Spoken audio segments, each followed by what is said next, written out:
And there's another side to travel world. They say the best things in life are free.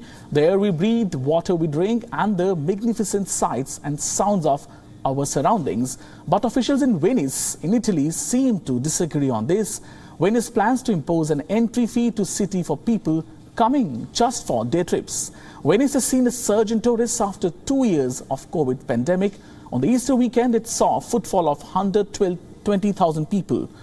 Italy's major cities are expecting a 25% jump in tourists. This has concerned officials who want to preserve the local heritage there.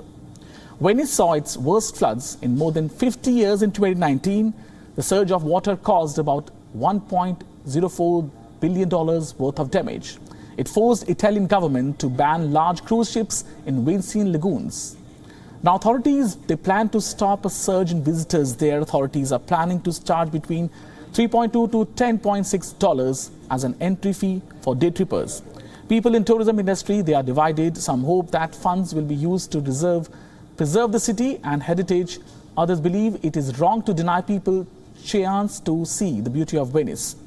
If the fee is imposed, the city of canals may see more than just water flowing out.